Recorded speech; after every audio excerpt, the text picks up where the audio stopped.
Hello and welcome back to another episode of One Kick from Glory. I'm one of your hosts, Clive, and as always, I'm joined by Craig on my left and Matthew. So for today's episode, we want to do something a little bit special. We decided we're going to put the football talk to the side for this week. And we wanted to dedicate this episode and honor the life, legacy, and the incredible memories that provided to all of us by the late, great Jamal Edwards, MBE, MBA, PhD, who sadly passed away on Sunday. And his loss is a tremendous one, but we take comfort in the fact that his legacy and his influence goes far and beyond music, beyond just entertainment. This man shaped the culture. This man is one of the greatest Black Britons who will ever live. This man is a pillar of our society, and this man has changed the game forever. So, to start off with, I'm going to go over to you, Matthew, and because I think for all of us here, we've all grew up on the amazing work of SBTV. Of course, we think forward to nowadays, we can always think about, you could just name a random musician on the charts and in some way or another, they'll have a connection to Jamal Edwards, either directly through working with him or maybe a connection that he put together with someone else behind the scenes. But for you, Matthew, what's one of your first ever memories of Jamal's work?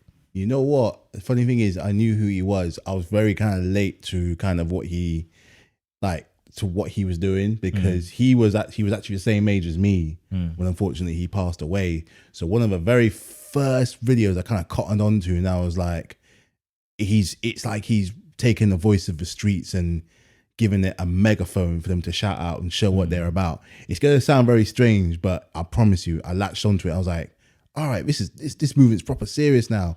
It was actually the Meridian Dan video, German Whip. It was actually that, because at the time, this is when, so back in my days of before I am now, I used to work on the club scene, and that song would play every single time, and you never know that it all started from the channel and the video camera, from this young guy from Acton in West London, and he's showing the streets the voice and just what talent can be found if you want to dig that little bit deeper, because we've all known just how in what London is about, different parts, north, east, south, west, you're gonna find something special from every corner. And it's like he said, oh, do you want to film the video? And they said yes, and he showed up. I think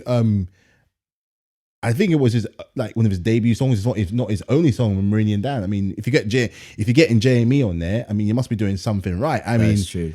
You could call it a one-hit wonder, but I guarantee if you played it right now, people are gonna know. And it kind of started that kind of cultural shift of like having a German whip, aspiring to be better. For someone that's come from a certain area where life is tough, it's a bit gritty sometimes, and you might not want to try and get out of the area. Simply aspiring to have a nicer car means so much, and makes you want to be proud. So it's again late to the game, but it's like it kind of almost wanted people to do better. And if you watch the actual video itself, it shows you going from what he was in before into like nice Mercedes, showing that kind of pride. And now you look nowadays, a lot of young people growing up will only have that German whip, So it's true. It's something small. And me again, the love of cars again kind of sticks out. But the way that people talk and what kind of car that they want, a lot of them want like something even like a Golf or a Polo, or anything like that. And it just shows that where you come from does not measure to what you're going to achieve. And the perfect example is with him. 15, getting that camera. Did anyone know he was going to do what he did? Absolutely not. So you're right there. He's left a legacy behind that's very few are going to top. No, absolutely not. And I think it's just as you're sharing there, just the impact that, a project that he worked on had. And just in general, I think just the whole idea of like everyone has a German whip, or most people have a German whip. My car's half German, but getting there. But anyway, Craig, what would you say is one of your first kind of memories or interactions with Jamal's work? I met him in 2014 when I was going to University of Westminster because I was on Oxford Street one day going to uni, but that day our lecture got cancelled, so I had some free time. I was just walking, I saw him, I just spoke to him. I gave him my business card at the time. I had a business card at the time, and I gave it to him, and I told him I wanted to start up a media company. He just gave me some good encouragement. He said to me, "Find the right people, and just do this. You can do it." He gave me the motivation. And he helped me. It wasn't. I didn't speak to him for long because he was busy. I know he had meetings that day, so it was a brief chat, like 5-10 minute chat. And I took that with me, and I said to myself, I'm definitely gonna start my media company. But at the time, it wasn't the right moment to do it at that particular time. So in the end, I ended up starting EightSeven a couple of years later after the meeting with him. And one thing I have to say with him, he was such a humble guy. He worked hard. He helped everybody, and he always made time for people. It was a people person, and I love that about him. And not only that, like the funny thing is that we all went to the same college. I went to Hammersmith College, but it was a different division. I went to Ealing and Hammersmith College. He went to the Ealing branch. So we all were at college around the same time, but we never crossed paths because we're in different builds, But I think the first video of him is when he got his camera and he got signed with Richard Branson with the whole sponsorship thing with SBTV. I think one of the videos that impacted me the most was when he did that when Chipmunk got signed to T.I. And he did the interview with Chipmunk talking about his mixtape London Boy. I love that mixtape. I thought that mixtape was such a good mixtape. When did the interview and Chipmunk did the freestyle and then Jamal was doing the an American accent at first, and everyone thought he was trying to do like a look. Everyone thought he was trying to be American, but then you're just joking, and he cut it, and then he spoke back in English, and then it was so funny. So that was a good memory of Jamal Edwards, and I'll say that like him being a young entrepreneur, inspired other companies like Link Up TV and GRM Daily as well. He was the first pioneer from the UK. And to be honest with you, SBTV was bigger than MTV and other channels that were out for black music. If you wanted to know about artists and all that, you would go on to SBTV because they had so much exclusive freestyles, and he worked with Nines. He worked with so many artists. He did a lot of good work with Nines, like with this album. He helped him, took him to fashion shows. He did a lot of stuff with him, helped him, guided him. He helped so many artists. So yeah. I think that's definitely like the resounding thing with Jamal, like looking, especially like all the tributes that are pouring out to him on throughout social media since Sunday, and it's been going on, just over the last few days. Just the amount of people that he impacted, just how much time he had with people. The fact that I even seen one person that DM'd him, just asking him, hey, like I'd love to like just on a chance to see whether give him some advice. Next thing you know, Jamal's like, yeah, hey, I'll meet up with you. If you're here this time, I'll be here. He met him and his friends, and that was like the start to help that person get into the media industry and kind of get in on their content creation journey. I think for me, one of the first videos that I remember really clearly was of Elro Raps. One of his videos on SBTV. I was just blown away. I was like, okay, this guy called Elro, I see. But just the way, the flow, it was just everything about it was just incredible.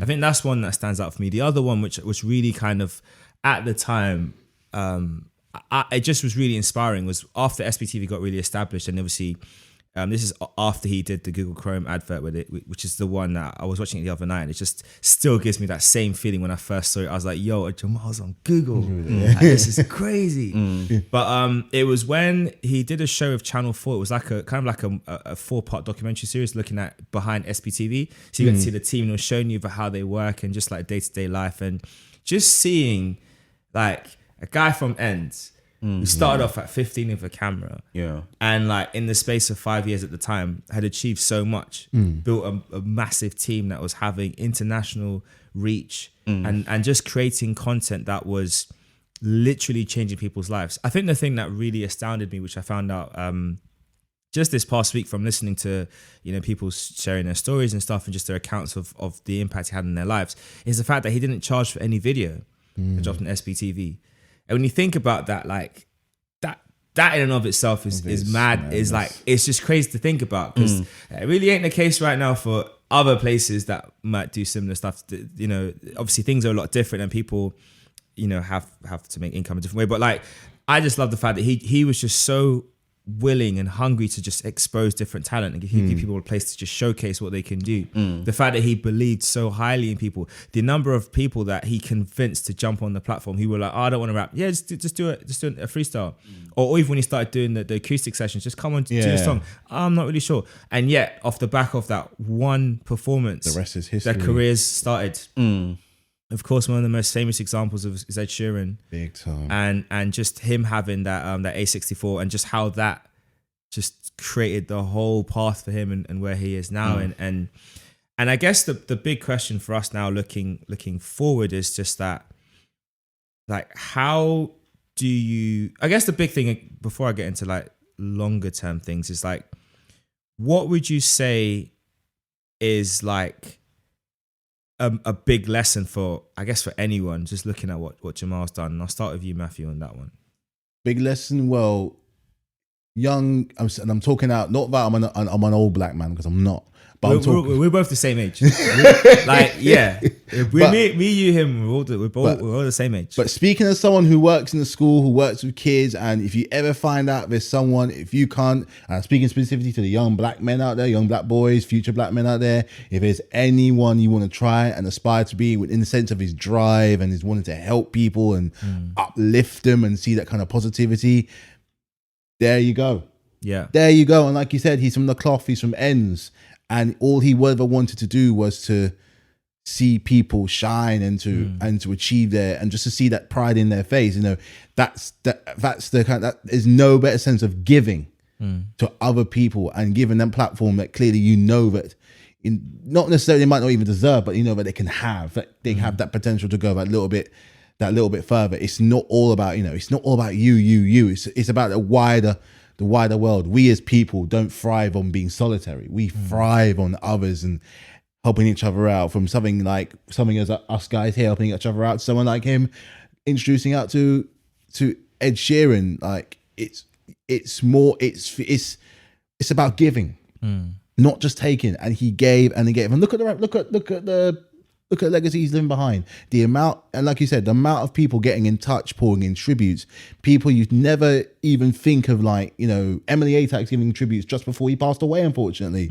It's insane, and just how he reached from a small little part of acting to the world. Yeah. You know, and you don't necessarily have to do what he did, you know, go down the whole route of media. He struck gold at the time and he had the right mind.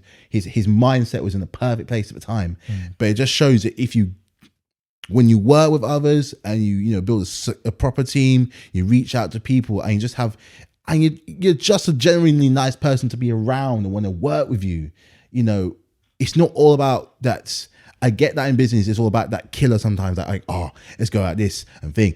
Step on each other's toes. No, you don't have to be. It doesn't have to be like that. So if you ever want to figure out like a role model, someone like that, and someone who wants to stretch out on different paths, he wasn't just helping one group of people. He'd help anyone if you ask him nicely enough. You know, so just if you ever wanted a role model, there you go. There you go. And he's, you know, unfortunately, embodied, he's left us, but his legacy, I promise you, it's going to keep on going. It's going to keep on going. So there you go.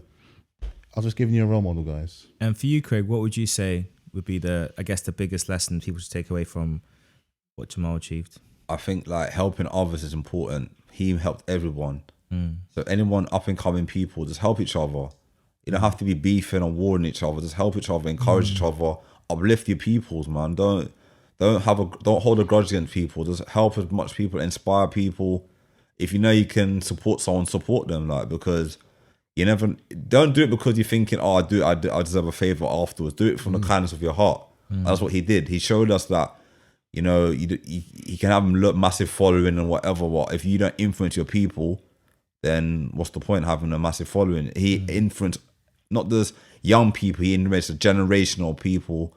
He influenced the world of people, and he broadened his horizons. So it goes to show that all of us here, we can help each other and encourage other people. So, you know what, we got a platform, we can help others. Say, you know, we can help you do this, we can help you do that. We can inspire other people, talk to the youth. tell young people like stay away from gangs, stay away from trouble, do positive things. You want to do football, sports, whatever you want to do, to give them the encouragement, show them the right ways how they can get there. Education is important. Teach them the right things and give them the right tools for them to reach their full potential. And that's important in life, like, because when I was young, I had the opportunity to do youth work and go into youth clubs and all that. So I kind of learned from all that experience of me doing that when I was younger, and it helped me a lot. So it's something that all of us should do, like try and be big brothers to young people, or be big brothers and whatever, and look out for our peoples, man, and support them. No, I think that's really good and really true. And I think the thing I'd say alongside that, and it's also a topic that Jamal was really, it's like a fundamental thing to him as a person, is self-belief. In fact, he's written a book about self-belief. And if you're watching or listening and you maybe don't know about Jamal, or you're curious to learn more about him, I'd advise you to go find that book on Amazon or any other book platform. Buy it. It's Self-Belief. It's one of his first books he ever wrote. And I think that sums up, because people used to ask, what does SB stand for? It's self-belief. It's also Smokey Bars, which was his rap name. He can rap. He could rap, He could rap. He's got a lot bars of He got bars for days. Don't get it twisted. Don't think just because he was a cameraman he couldn't rap. Jamal had bars for days. So definitely read that book. And I think on that topic of self-belief, when you want to achieve anything in life, you kind of have to have that focus, that determination, that even if people around you might not see the vision or believe in you, as long as you believe in you and you've got the talent, you got to keep going. If the talent isn't quite there, hard work and level yourself up to get the talent to where your passion is. I think that's something that I've obviously been seeing lots of clips around the Kanye West documentary. And that's one of the things that really stands out, is that he just knew he was good from day. And he had so much self-belief and just pushed and then the breakthroughs come. So I think to anyone watching and listening, just develop that self-belief inside of yourself, in your core, as within yourself as a person. You be your number one fan. Before worrying about external validation or other people to support you, you need to be your number one fan. Yeah. And then from that, you can build outwards. Because if you don't believe in yourself, other people won't necessarily believe in you. There might be people out there that will say, okay, I can see a bit of talent in you. Let me encourage you. Let me help you, give you a platform. People who for SPTV didn't necessarily want to jump on, and Jamal encouraged them to jump on, and they did. But there comes a point where you then have to start believing in yourself, and you have to just internalize and own that and be your biggest fan. Because when the criticism comes, or when the challenges come in, when you're trying to build something, whether it be a career in the creative industry, the music industry, even in education and finance, any kind of sphere you can think of, when you're trying to build your career out, you're going to face pushback, you're going to face challenges. And if you don't have the strength within you, you're going to crumble and then give up. So that's what I'd say to people, just really be encouraged by that. I guess the next thing to look at in terms of, what Jamal's done and just the impact and the influence of his work is just how he used his platform to just create opportunities. I remember reading this amazing tweet over the week, which just said that because people often when it comes to opportunities, they make it that they open the door and then they close it behind them. Jamal opened the door wide, and everyone's been running through ever since. And the best thing about Jamal Edwards is that his work wasn't focused specifically around just black people. It was anyone. If anything, I think the big thing that, which is the really defining factor, is that anyone who had talent, he gave an opportunity to. Especially people that are classified as working class, but just anyone who had that talent and needed that opportunity to get a platform and a space to share their gift, he gave them that. And I'll start with you this time, Craig. What do you think in terms of just all the stories you're hearing about Jamal and the people he helped out? There's some people that I didn't even know that they had interacted. What do you think when you hear all these stories, and then how do you feel people should take that lesson forward? Sometimes in life, when God creates us and when you're born, I think Jamal was sent on this earth to just help people. He had that gift, that way to just when someone is born and they know he knew that he's not going to be here forever. So he makes sure to help so many people and influence so many people. As Matthew said before, his legacy is going to live on forever through his family, and you know what I mean. But one thing I'll say is that the people that he helped, they're always forever grateful for him. None of them were ever grumbled. And he had one thing with him. Nobody was ever angry with him or had no one said anything bad about him. No. Even when I was talking to some of my friends who I play football with who know him personally, they all said to me he was such a nice guy. He was always in the area. He would just help support businesses, small businesses. He would just support you. Like if you have a show, he'll go and support you and things like that. It goes to show, you know, he is a busy man, but he always made time for his peoples. So it goes to show, like, you know, whatever we're doing, like, say for example, Matthew, you got a show, you got something, you say, oh, Craig, Clive or Malachi, for example, can you come and support? We should always support each other, no matter what. Whatever we do, we all need to support each other, like, because that's the way how you build a community, by supporting each other. And I feel like he did that a lot, not just in the black community, he did it with every community. Everybody. And I think that's what we need to do. We need to support everyone, help everyone, guide them, give them. If you know anybody you need advice, help them and give them advice, and just motivate people. Like the other day, on Monday, me and my friend, we went to an event in Wembley, and they had the dedicated to Jamal Edwards. So and we had some guys that one of the guys was on SBTV, and one of the other guys won the rap show last year. He was performing as well. And then after the show, like someone said to me, go and talk to them and encourage them. So I spoke to the guy, I spoke to all the performers and I encouraged them. I said, you got good talent, just go out there and continue doing your stuff. Don't make any negative vibes or energy get to you. So and they appreciated it. They loved the way how I encouraged them, because it's always good to encourage talent. If you can see someone's got talent, encourage them to reach their full potential. And that's what he did with people. No, indeed. And for you, Matthew, what would you say like really stands out just from hearing just how many people he helped just to create opportunities? Just by being, like I said before, like a pleasant person. Just making yourself someone that you want to be around, who just wants to see you grow and see you just like uplift. And you know, he might see something in you that you don't necessarily see for yourself. And it's like what you said before, where he knew from a very early age that he was good at what he did. And he was like, this is such an infectious feeling. Like, it's a rare thing to, you know, to have, where you're like Craig says, well, you put on yourself like, I am good at this. And it must be such a good feeling in my, like, I want other people to see. It's like he took pride in his talent. So let me give you an example. So where I work normally, I work with a couple of boys who today we went to a garden centre, like rural stuff. So granted, you know, academia ain't necessarily for them. So sometimes it's a struggle to even come through that door to go to certain lessons. But today, when they're going to the garden centre, they're working with their hands and they're making all these plants and, you know, taking proper pride in, you know, in their work. And before you know it, they're helping each other. They're helping each other try and do the plants, try and get it right. You know, something that they found that, hang on, I'm good at this. So they're sharing stuff with other people. And it's just like that. It's that infectious feeling of when you want to see people do it just like you do, because I found this amazing thing here, I'll help you out here. Like and it grows and it grows and it grows. Your network grows, and like you're helping all kinds of different people, whether they're black, white, Asian, Indian, it doesn't matter. It's that it crosses along that kindness could cross any race. Kindness crosses everywhere. And just having that, and in return, you're not doing it for anything. You're not doing it for no gain. You're not doing it for money. You're not doing it for prizes or anything like that. You're not even necessarily doing it for favors. You're doing it because you want to. You want to. And, you know, again, not to blow a trumpet again, that's one of the things I've learned over time, being shown that kind of light of doing like voluntary work. I guarantee you probably did a lot of voluntary work, because, you know, it's giving back.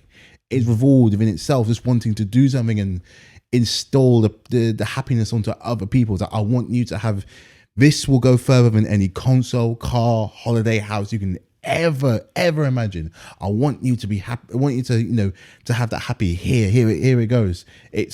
That's one of the best gifts you can give to anyone, to help them just to see that joy and that warmth in their face.